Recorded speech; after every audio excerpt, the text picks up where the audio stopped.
Have you ever wondered what it's like to be at the heart of a geopolitical power struggle? Picture this.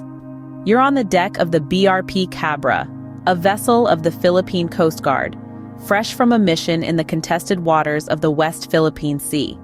The mission was led by the Philippine Coast Guard and the Bureau of Fisheries and Aquatic Resources. The task? To support Filipino fisherfolk by installing fish aggregating devices known as payaos in Rozul Reef. Despite the strong currents that delayed some fishing vessels, the collective efforts of the fisherfolk, the Bureau, and the Coast Guard saw the successful installation of all 10 payaos.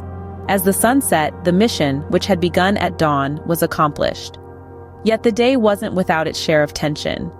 As early as the morning of April 4th, 2 China Coast Guard vessels appeared on the horizon, closely monitoring and trailing our movements. Throughout the nearly 12-hour mission, these Chinese ships maintained a persistent presence, maneuvering dangerously close to our vessels and the Filipino fishing boats.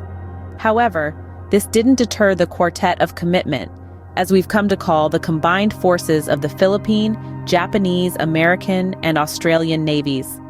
Together, they continued their patrols, asserting their presence and commitment to uphold international law in the face of growing tensions in the West Philippine Sea. This, dear listeners, is a snapshot of the power dynamics playing out in the Asia-Pacific region. Japan, for instance, has recently launched its newest submarine, the JS Regai, as part of its Taigai class, aimed at modernizing its fleet to counter China's naval threat. Meanwhile, the United States has led a military exercise involving the navies of 21 countries, emphasizing crisis coordination, information sharing, and tracking suspicious vessels in Southeast Asian seas. Simultaneously, the U.S. has intensified diplomatic and defense ties in the region to counter China's growing influence, which has seen a military buildup and territorial claims that challenge the international order. To sum it up, we are witnessing a delicate balance between cooperation and competition, assertion and restraint in the maritime domain. It's a chessboard on the high seas, where every move counts and the stakes are high. Yet for the fisherfolk of the Philippines, and indeed for all nations that ply these waters, the freedom to navigate and fish peacefully is a right worth preserving.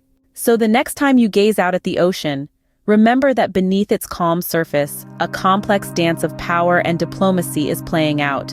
And it's this dance that will shape the future of the Asia-Pacific region, and indeed, the world.